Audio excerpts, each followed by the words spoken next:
কি নির্মল, কেমন আছো বলো? বাড়ির সবাই ভালো তো?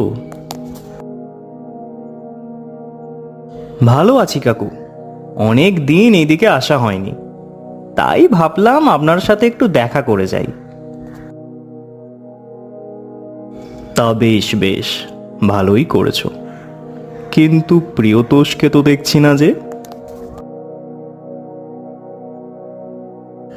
আমাকে তো জানিয়েছিল আসবে, কিছুক্ষণের মধ্যেই হয়তো চলে আসবে। চলে আসবে না, এসে গেছি।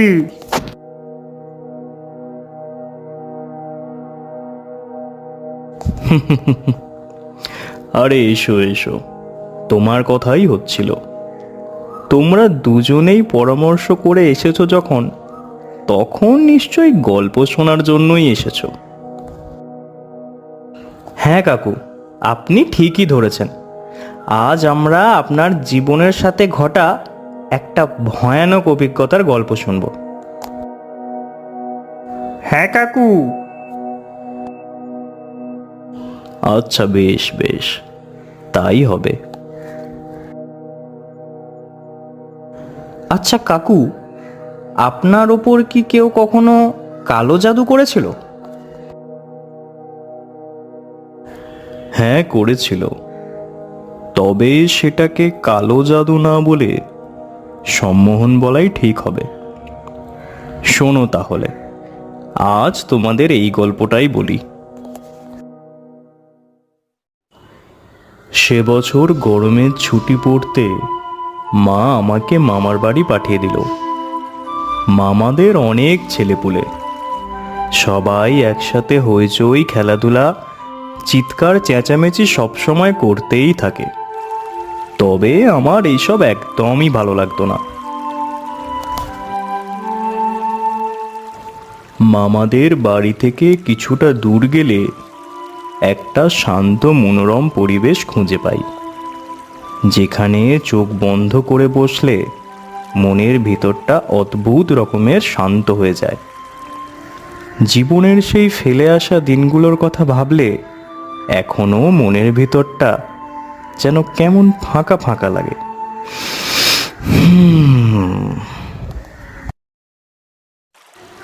যাই হোক, প্রায় ঘন্টাখানেক হবে আমি এইভাবেই বসে আছি।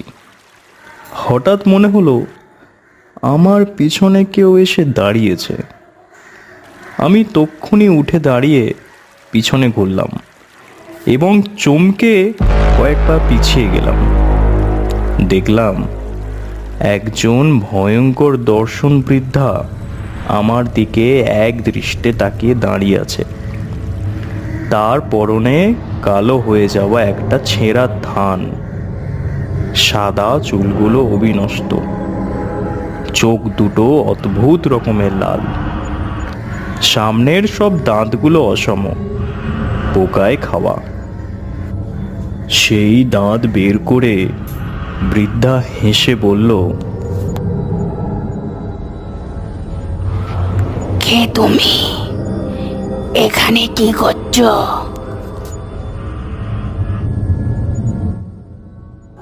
কথাটা যখন বলল তখনও একভাবে বৃদ্ধা আমার দিকে তাকিয়ে রইল।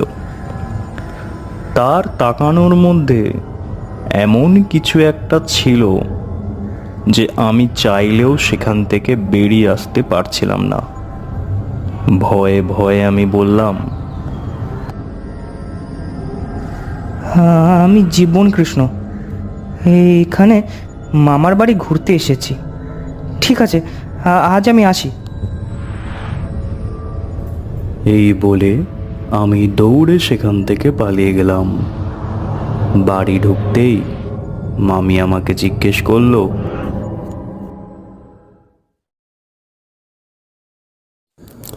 এই ভর দুপুর বেলায় কোথায় গিয়েছিলি রে বাবা? এই একটু নদীর ধারে ঘুরতে গিয়েছিলাম মামি। কি সর্বনাশ, তুই ওইদিকে গিয়েছিলি?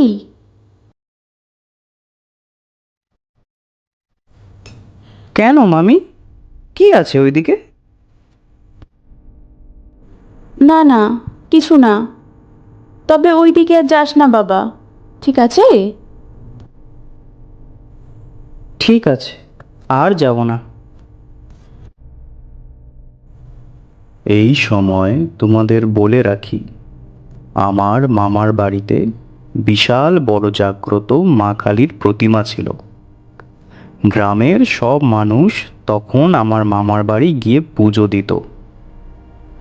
আমার দিদিমা যখন বেঁচে ছিলেন তখন দিদিমার ওপর ভর হতো। আমি তখন 6 বছরের। তখন দিদিমা মারা গেলেন। এখনো মনে পড়ে দিদিমার সেই স্নেহময়ী মুখ। আমাকে বড় ভালোবাসতেন। মায়ের মুখে শুনেছিলাম, যেদিন দিদিমার ওপর ভর হতো সেই দিন দিদিমার গা জ্বরে আগুন হয়ে থাকত। কারোর সাথে কোনো কথা বলতেন না। সকাল থেকে একটা মিষ্টি সুগন্ধে বাড়ির চারিদিকের বাতাস ম ম করত। গ্রামের সব মানুষের দুঃখ কষ্টের সমাধান করে দিতেন আমার দিদিমা। মা বলতো দিদিমা নাকি বুঝতে পেরেছিলেন যে কবে উনি মারা যাবেন। তাই মারা যাওয়ার আগে মা মাসিদের সবাইকে মামার বাড়ি ডেকে নিয়েছিলেন, যাতে উনি সবাইকে দেখে শান্তিতে চলে যেতে পারেন।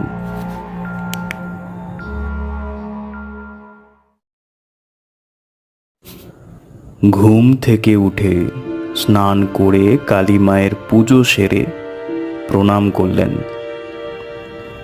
তারপর আর উনি উঠলেন না, ওই অবস্থাতেই মারা গেলেন। দিদিমাকে শেষ দেখার জন্য আশেপাশের 5টা গ্রামের লোক জড়ো হয়ে গিয়েছিল। এখন আর ভর হয় না। তবে কালী মায়ের পুজোতে কোনো ত্রুটি হয় না। নিয়ম নিষ্ঠা মেনে রোজ পুজো হয়। যাই হোক, আবার আসল ঘটনায় ফিরে আসি। আসলে পুরনো কথা মনে পড়লে যে কোথায় গিয়ে থামবো তা বুঝতে পারি না। শোনো, পরদিন আমি আবার কি এক দুর্নিবার টান অনুভব করে সেই নদীর ধারে গিয়ে আবার পৌঁছালাম।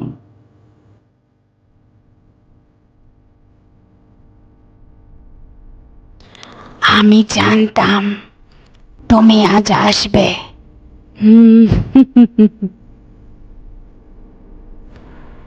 এবার কিন্তু আমি আর ভয় পেলাম না।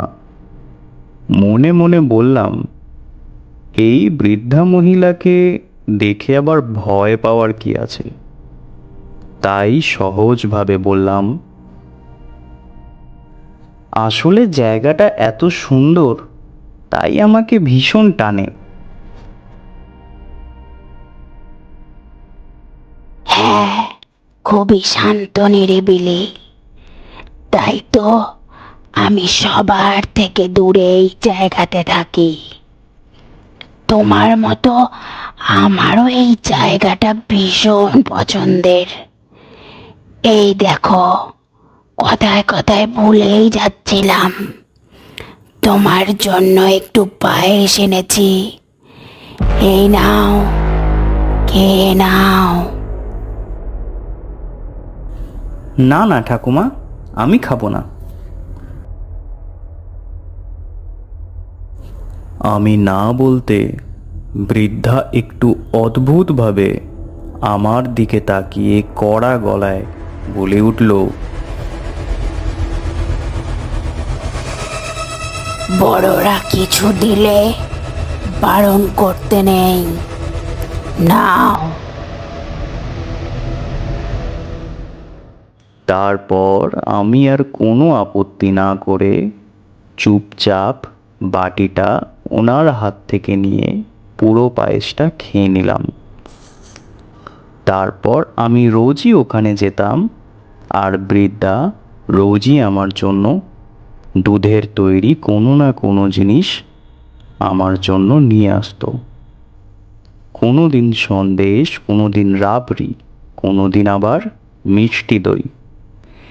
এইভাবে 7-8 দিন কেটে গেল।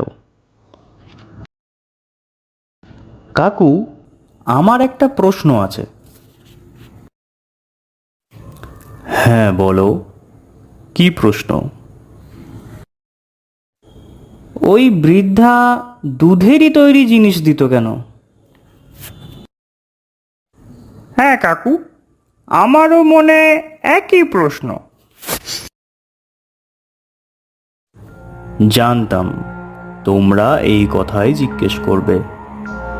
দেখো, তোমাদেরকে তো আগেই বলেছি, কারোর উপর কালো জাদু করার সহজ উপায় হলো তার রোজকার ব্যবহৃত জিনিস নিয়ে সেটার ওপর তন্ত্রের ক্রিয়া করা। তাই অধিকাংশ ক্ষেত্রেই কালো জাদু কাছের লোকই বেশি করে থাকে। ঠিক তেমনি সম্মোহন বা বশীকরণের সহজ উপায় হলো দুধের তৈরি কোনো জিনিসের সাথে মিশিয়ে তা খাওয়ালে বেশি তাড়াতাড়ি কাজে দেয়। ওই জন্য দেখবে আগেকার দিনের মা ঠাকুমারা বলতো, কেউ দুধের তৈরি কিছু দিলে প্রথমে একটু ফেলে দিয়ে খেতে, তাতে বশীকরণের কোনো কাজ হয় না। আচ্ছা, ওই জন্যেই ওই বৃদ্ধা আপনার জন্য সবসময় দুধের তৈরি জিনিস নিয়ে আসতো। তারপর তারপর কি হলো?